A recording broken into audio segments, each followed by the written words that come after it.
The great meeting hall of the Galactic Concordance was silent. This was not a peaceful silence. It was the heavy, cold silence of despair.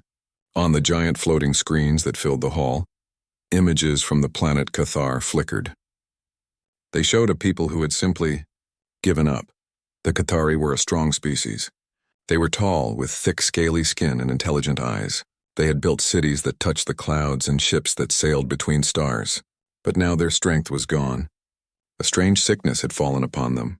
It was not a sickness of the body, but of the spirit. They called it the Great Apathy. It was a wave of pure hopelessness that seemed to come from nowhere. It made food taste like dust. It made music sound like noise. It made the future look like a dark, empty room. Why work? Why eat? Why live? The Cathari were losing the will to do any of it. Their scientists sat in their labs staring at walls. Their warriors left their weapons on the ground. Their leaders struggled to even speak. In the Concordance Hall, the Cathari ambassador, a large being named Gorv, stood before the assembled aliens. His voice, usually deep and powerful, was now a weak, raspy whisper. "We have tried everything," Gorv said, his head bowed. "Our technology is useless. Our medicines do nothing. This is a sickness of the mind, of the soul. We are dying not from a plague, but from a lack of will." The other alien ambassadors listened. There were the insectoid Vril, the gaseous cloud people of Xylos, the crystalline beings of Centauri Prime. They all felt pity, but they were also afraid. This great apathy was a threat they did not understand. What if it spread? Our only hope, Gorv continued, his voice cracking, is a species whose minds are different, chaotic, resilient in ways we cannot comprehend. We have studied your worlds. There is one planet whose people have a unique strength of spirit. They find joy in struggle. They create hope where there is none. Your history is filled with chaos, but also with an incredible will to live. He lifted his head, his eyes pleading with the assembly. We beg you, contact Earth, tell them of our plight. We do not need their soldiers. We do not need their scientists. We need their spirit, please. Ask them to send anyone. Send anyone at all who can help. The message was sent. It traveled across the vast emptiness of space as a desperate, screaming prayer. Send anyone! On Earth, the message caused an uproar. In a secure bunker deep beneath Geneva, the United Terran Directorate was in a state of controlled panic. The main meeting room was a whirl of noise and light. Diplomats, generals, and scientists argued over large, polished tables. We must send a military contingent, a general named Abrams said, slamming his fist on the table. A show of force. This apathy could be a weapon. We need to secure the area. And do what, General? Asked Dr. Eris, the head of xenopsychology. Shoot at their sadness?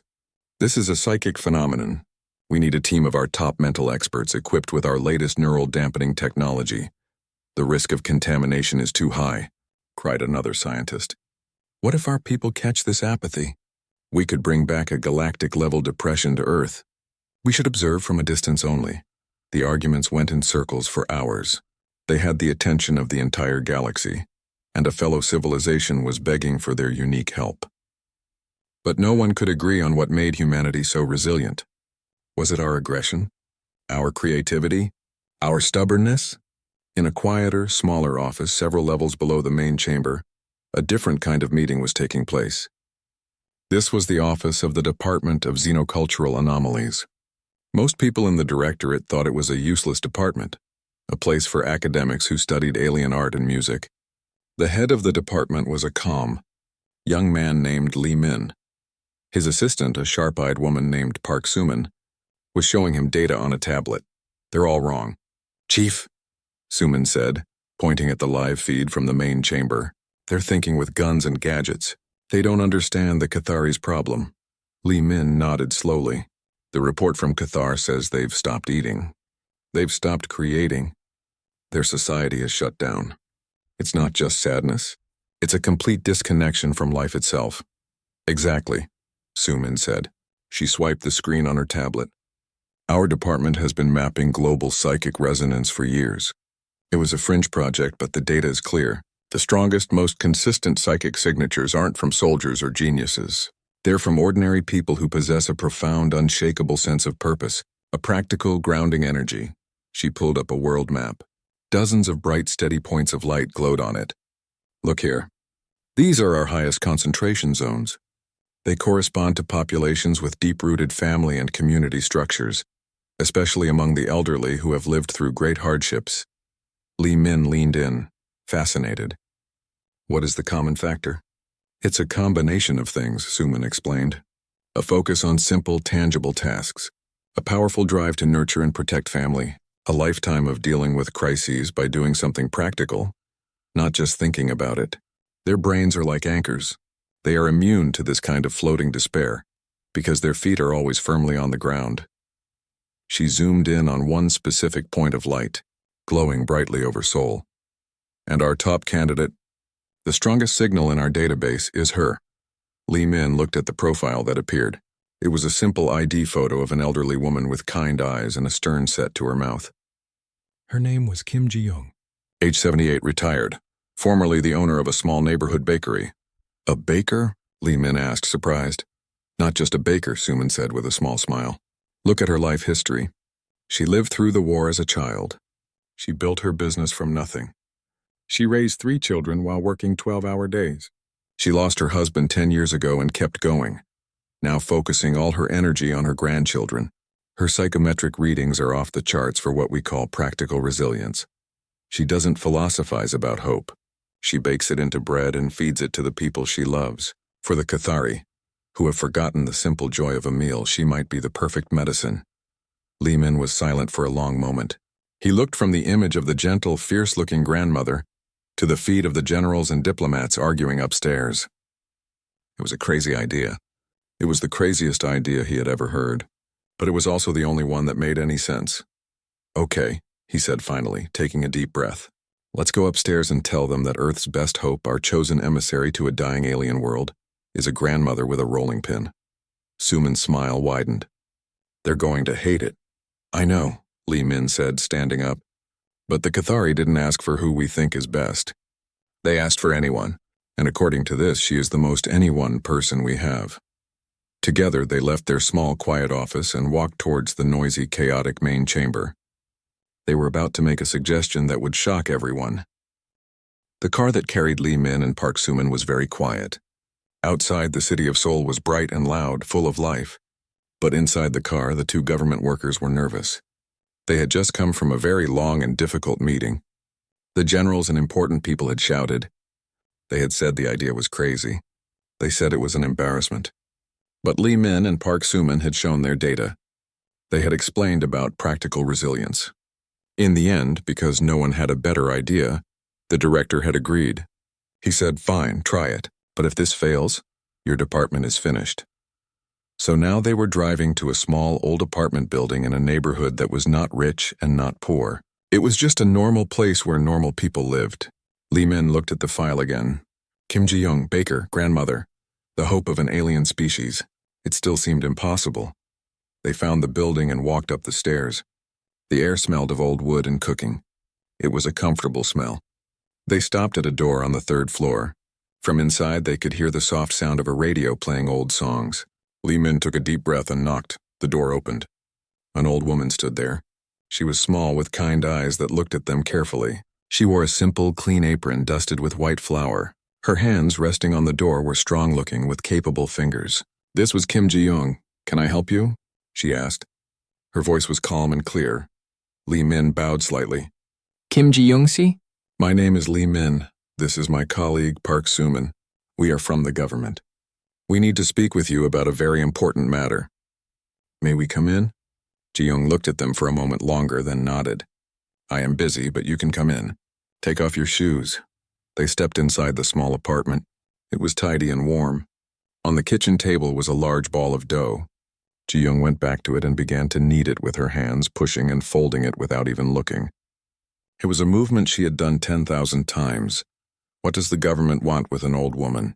She asked, not stopping her work. Park Suman spoke this time. Grandmother, we have a strange question. What do you know about aliens?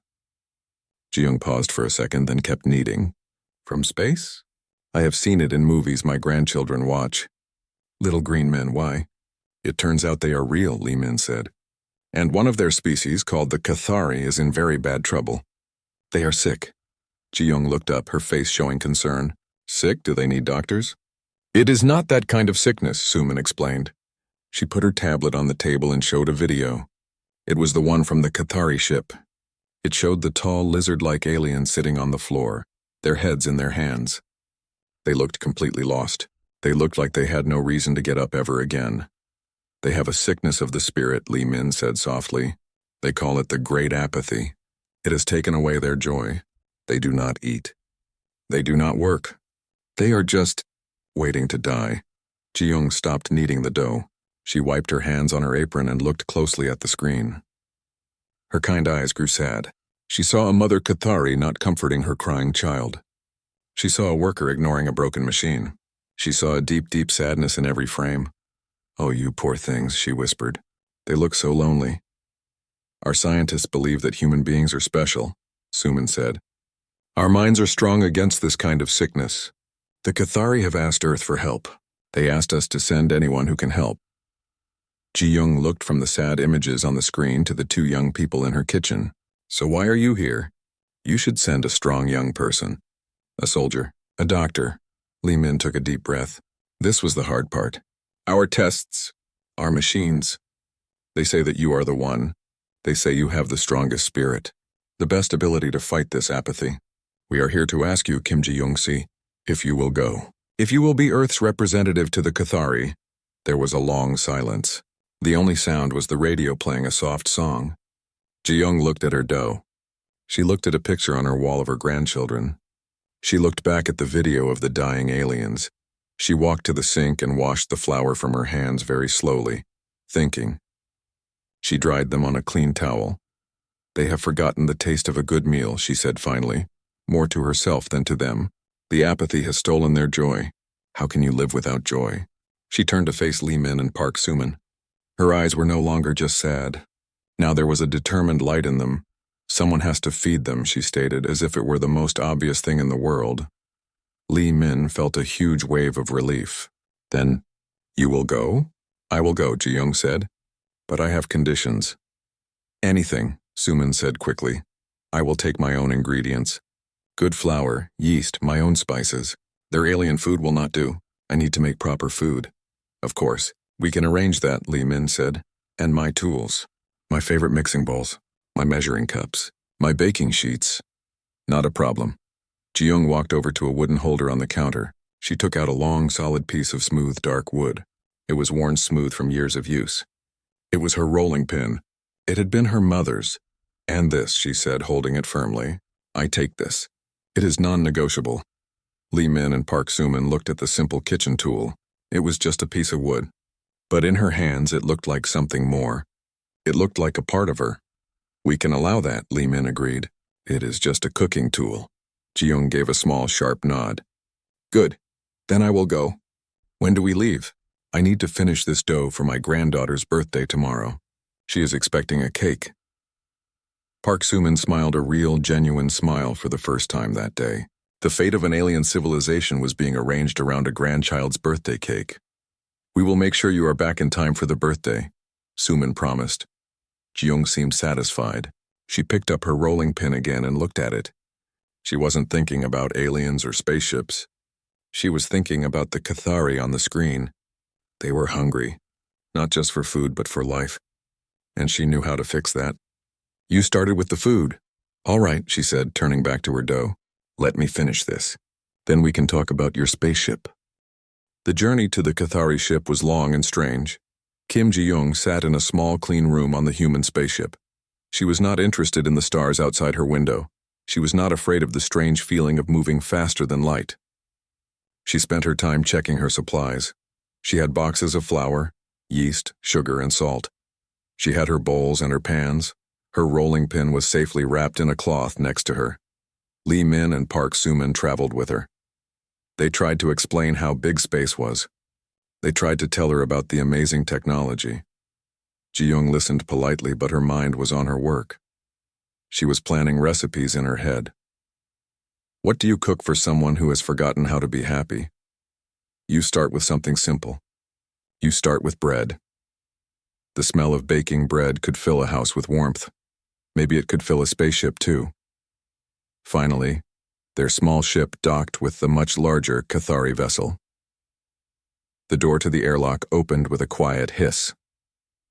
Lee, Min and Park Soo-min stood up straight, looking nervous and official. Ji-young stood up too, holding her cloth-wrapped rolling pin. The inside of the Cathari ship was huge. It was made of dark metal and glowing blue lights. But it was also silent and cold. The air felt still and heavy. A group of Cathari were waiting for them. They were tall, much taller than humans. They had greenish scales and long faces. They should have looked strong and impressive. But they did not. Their shoulders were slumped, their heads were bowed. They moved slowly, as if every step was a great effort. Their leader was the biggest of them. His name was Garv. He took a slow step forward. His voice was a deep, tired rumble.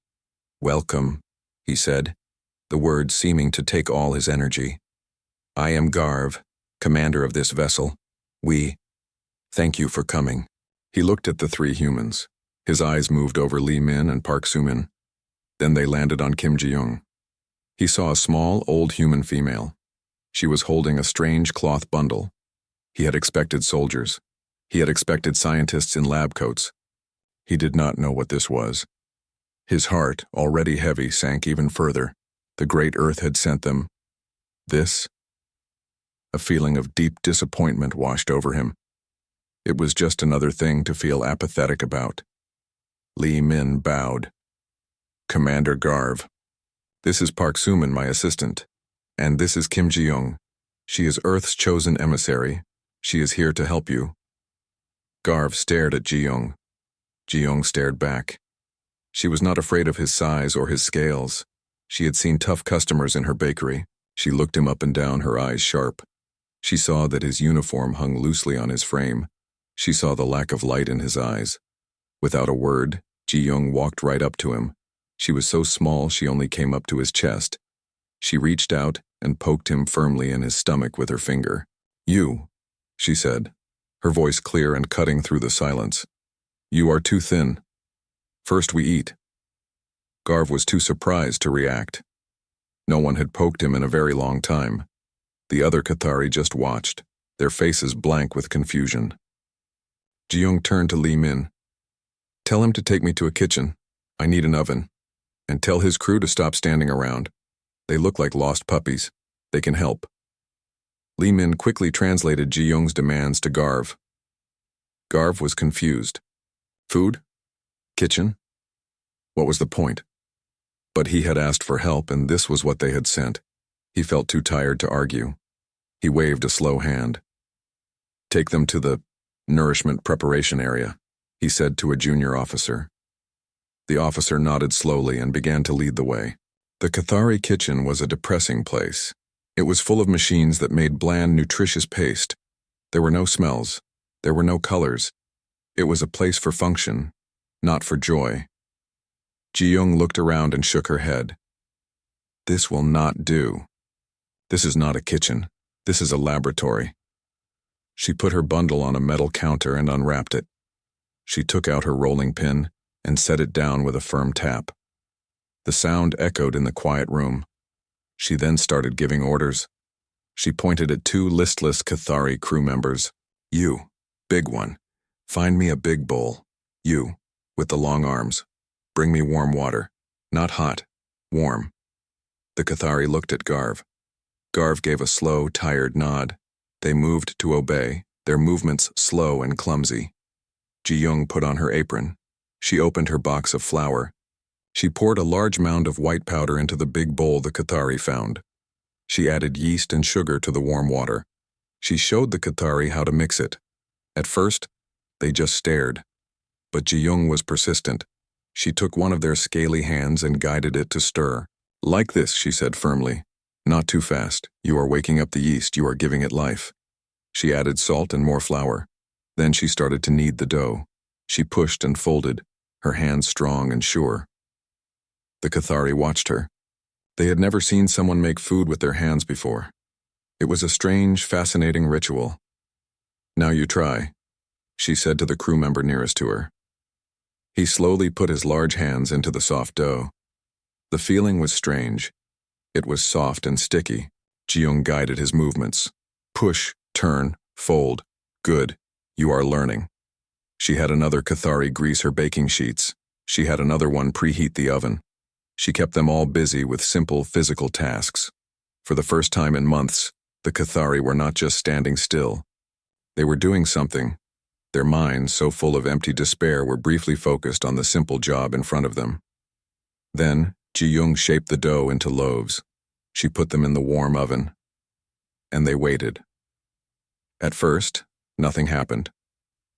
Then a faint, warm smell began to drift from the oven. It was a smell the Cathari ship had never known. It was the smell of baking bread. It started as a whisper in the air, a simple, comforting scent of warmth and grain. Then, it grew stronger. It drifted out of the kitchen door and into the hallway. A Cathari engineer who was staring at a broken screen lifted his head. His nostrils twitched. What was that? It was nice. A medic who was sorting pills with no energy paused. She took a deep breath. The smell made her think of something. She could not remember what, but it was a good feeling.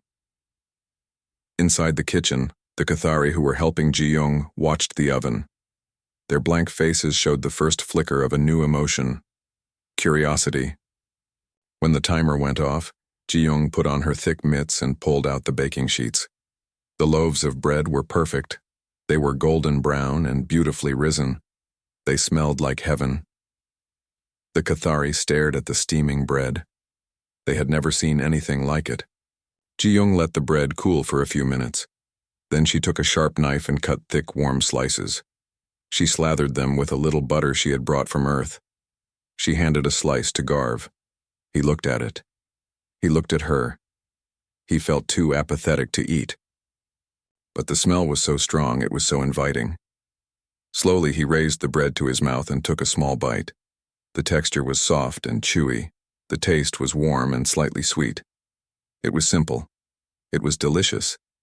It was the first real flavor he had tasted in months. It was not just fuel, it was food. He took another bite, a bigger one. He did not say anything. He did not need to. The look on his face said everything.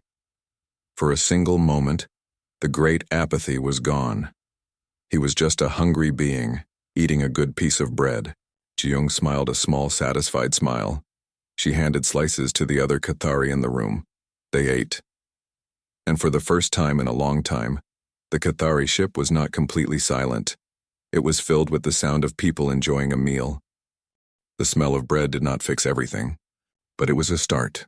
It was a crack in a solid wall of despair. In the days that followed, Kim Ji-young turned the Cathari kitchen into her command center. She was like a general, but her soldiers were listless aliens and her weapons were flour and eggs. She taught them how to make simple things. She showed them how to make rice not in a machine but in a pot, so they could watch it bubble. She taught them how to make a simple soup with vegetables, explaining how the flavors mixed together. The Cathari were slow learners. Their hands, made for pressing buttons and holding tools, were clumsy with dough and knives. But Ji-young was patient. She was firm. She would not let them give up. No, like this, she would say, gently repositioning a large, scaly hand that was crushing a dumpling. You have to be gentle. You are making something to enjoy, not to break. The physical work was important. Kneading dough, chopping vegetables, stirring soup. These were simple, real actions. They required focus. For a few minutes at a time, the Cathari helping her could not think about their sadness. They could only think about the task in front of them. Their minds, so used to floating in a gray fog, had something to hold on to. The change was small, but it was real. The Cathari who worked in the kitchen began to walk a little faster. They looked at Ji-young with a new kind of respect. They started calling her Baku, which Lee Min translated as the maker of food. It was a title of great honor, but the ship was vast, and the great apathy was deep. The hopeful feeling from the kitchen did not reach everywhere. Deep in the engine room, the source of the problem was growing stronger. The creature, the entity that fed on despair, felt the change. It felt little flickers of warmth and purpose. It did not like it. This ship was its feeding ground. The sadness of the Cathari was its food. And now, a tiny bright light was spoiling its meal. One day, a team of Cathari engineers felt a sudden, strong pull to go to the engine room. They were the ones who had started to feel a little better after eating Ji-young's spicy pancakes. They walked into the large humming room, thinking they needed to check a power relay. In the center of the room, the air began to shimmer. It was like looking through hot air on a summer day. Then the shimmering air formed into a dark, swirling vortex. It had no real shape, but it felt like a hole of pure nothingness. A wave of hopelessness poured out of it, so thick and heavy it was like a physical weight. The engineers stopped. All the small hopes they had felt, the memory of a good meal, the satisfaction of fixing a small pipe were sucked away. The great apathy flooded back into their minds stronger than ever. Why did they even try? Nothing mattered. They sank to their knees, their tools clattering to the floor. They were completely overcome. Someone raised the alarm. Garv, Lee Min, and Park Soo-min heard it and ran to the engine room. They stopped at the doorway, feeling the terrible despair pushing against them like a cold wind. They saw the engineers on the floor and the dark swirling vortex in the middle of the room. "What is that?" Lee Min whispered, his face pale. "The source," Garv said, his voice filled with a tired dread. "The heart of the apathy. We cannot fight it. We can only wait for it to pass." But Ji-young had heard the noise and followed them. She arrived at the doorway and looked inside. She saw her students, the Cathari she had taught to roll dough, lying on the floor like broken toys. She saw the dark vortex. It was stealing the little joy she had worked so hard to create. She did not see a monster. She did not see a cosmic horror. Her mind, so practical and grounded, saw something else. She saw a bully. A big shadowy bully who was picking on her children. It was like a schoolyard tyrant stealing lunches, and a deep hot anger began to burn in her chest. This thing was trying to take away the taste of warm bread. It was trying to erase the sound of laughter she had just started to hear. It was trying to steal the future. Her grandchildren's faces flashed in her mind, their smiles, their joy. This dark thing was the enemy of all that. Without a word, she pushed past Garv and Lee Min. She walked into the engine room. The wave of despair hit her like a wall. It whispered to her that she was old, that she was weak, that nothing she did mattered. But Kim Ji-young had spent her whole life ignoring such thoughts. She had a job to do. "Grandmother, no!" Park Soo-min shouted. But Ji-young did not listen. She tightened her grip on her rolling pin. She had brought it with her, as she always did when she was working in the kitchen. It felt solid and real in her hand. It was a tool for creating, and right now she needed to uncreate this nuisance. She walked right up to the swirling darkness. The entity seemed to pulse, surprised by this small, angry creature that felt no fear. "You," Ji-young shouted, her voice sharp and clear, cutting through the psychic static. It was the same voice she used to scold her grandchildren for tracking mud on her clean floor. "You leave my children alone." She did not swing at the air. She did not try to punch it. She saw the center of the vortex, the place where the bad feeling was the strongest, and with all the strength in her old body, she swung her rolling pin right through the heart of it. The wood, a simple, natural thing, touched something that was not really there. It was not a physical hit. It was a hit of pure, focused will. It was the will of a woman who had built a life from nothing. The will of a grandmother who protected her family. The will of a baker who believed in the power of a warm meal. There was no loud sound. Instead, there was a silent psychic crack that echoed in the mind of every person on the ship. It was the sound of shattering glass inside their heads. The dark vortex shuddered. It let out a shriek that was not a sound but a feeling of pure shock and pain. It had never been touched before. It had never been challenged by something so simple and so powerful. The rolling pin, guided by Ji-young's fury, had disrupted its energy. The entity could not understand this kind of attack. It shattered into 1,000 pieces of fading darkness and then into nothing at all. The heavy feeling in the air vanished. The cold despair was gone. The engine room was just an engine room again, humming with normal power. The Cathari engineers on the floor slowly lifted their heads. The crushing weight was gone. They felt light. They felt clear. They looked at the small old woman standing in the middle of the room, holding her rolling pin. She was breathing heavily, but her eyes were bright with victory. Garv, Lee Min, and Park Soo-min stood frozen in the doorway, their mouths open. They had just seen an old woman defeat a psychic nightmare with a kitchen tool. Ji-young turned and looked at them. She smoothed down her apron. She looked at the engineers getting to their feet, looking confused but free. "Well," she said, her voice back to its normal, practical tone. That was a nuisance. The dough for the afternoon bread is still rising. We should not let it get too puffy. For a long moment, no one in the engine room moved or spoke. The only sound was the normal, steady hum of the ship's power systems.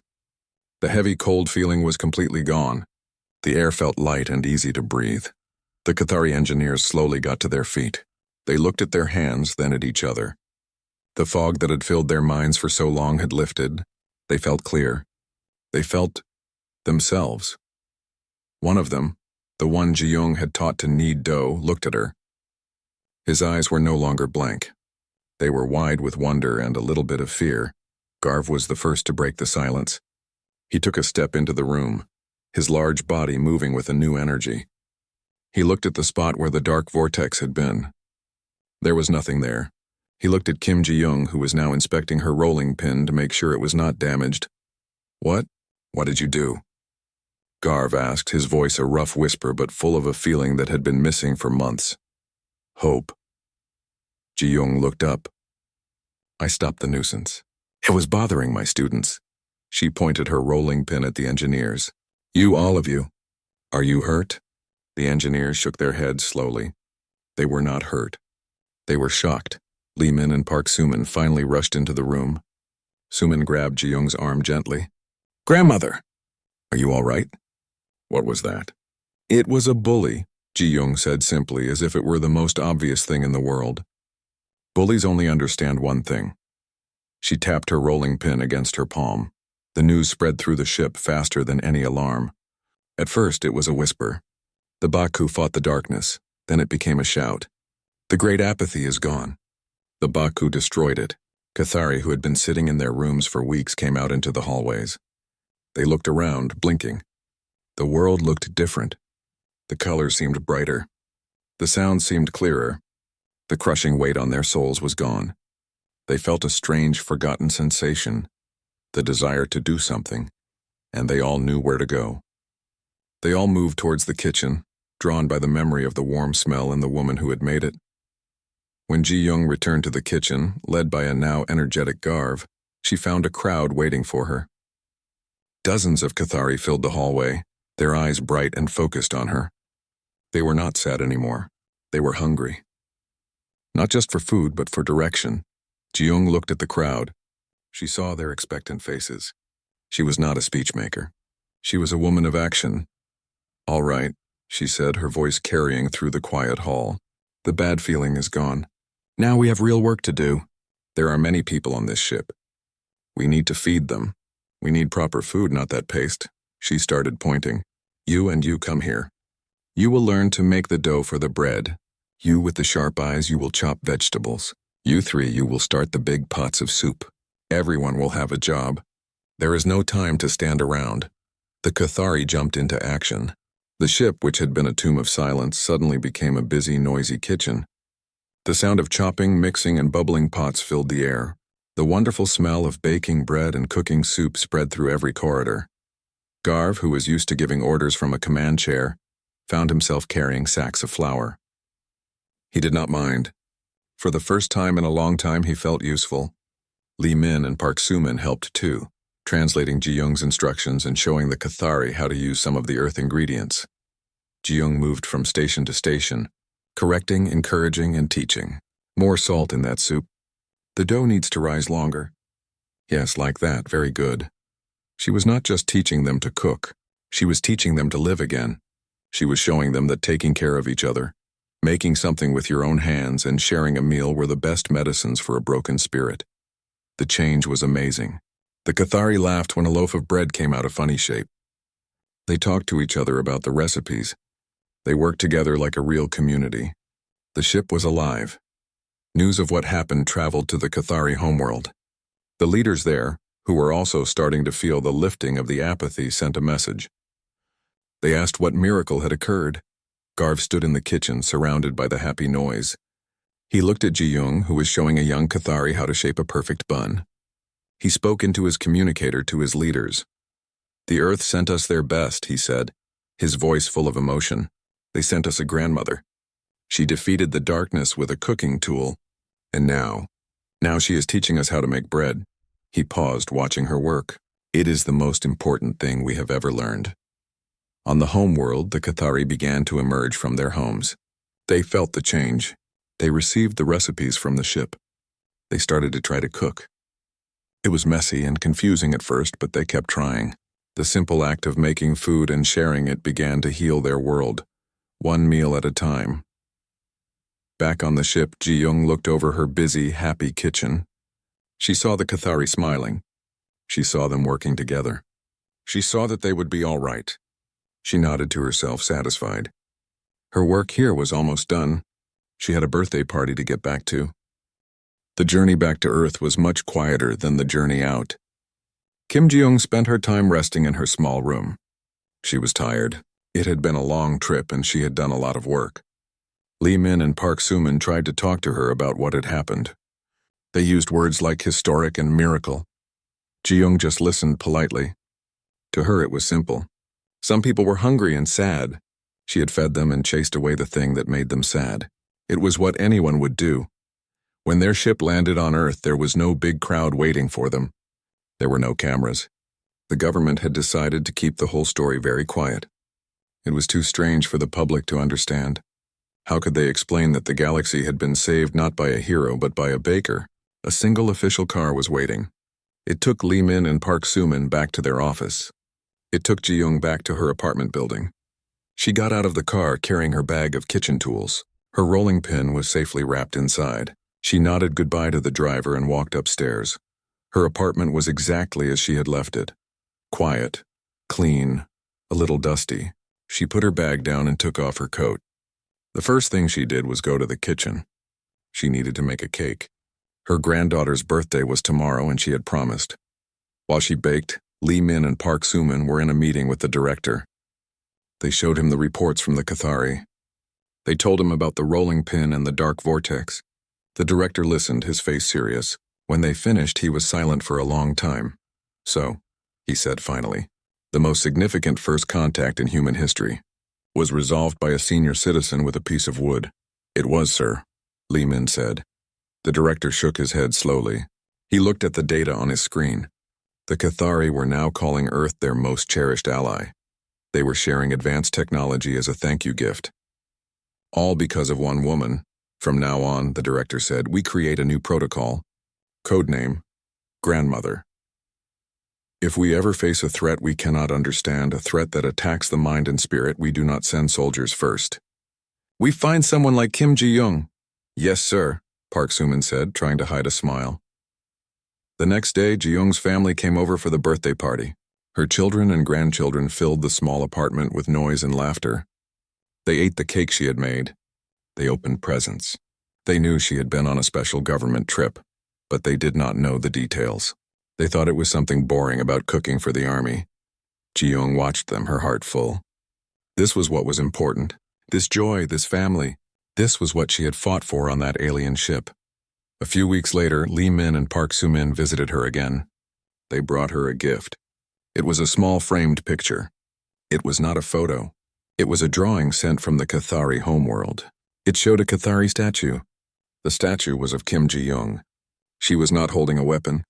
She was holding her rolling pin in one hand and a perfect golden loaf of bread in the other. Ji-young looked at the picture for a long time. She smiled. They remembered the bread. That is good. They remember everything, Grandmother, Soo-min said. You saved their entire civilization. Ji-young waved a hand as if shooing away a fly. I just gave them a few recipes. They saved themselves. They just needed to remember how. The two government workers stayed for tea. They told her that the Cathari had started a new holiday. It was called the Day of the First Bread. On that day, all Cathari families would bake bread together and share it with their neighbors. That is a very good holiday, Ji-young said, nodding in approval. As they were leaving, Lee Min turned to her. Grandmother, may I ask one last question?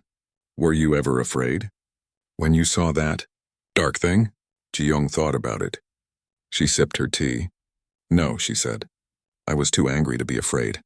It was making a mess of my kitchen, and it was making my students cry. There is no time for fear when you have work to do.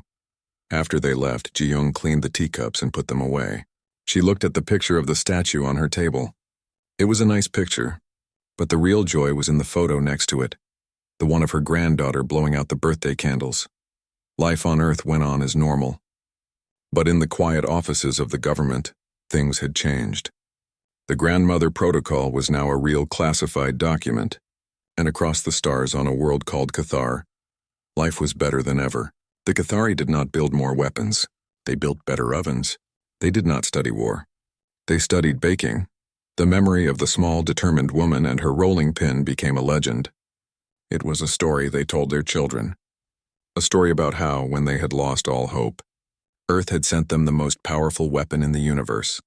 A grandmother who believed that no problem was too big, that it couldn't be solved with a good meal and a firm hand.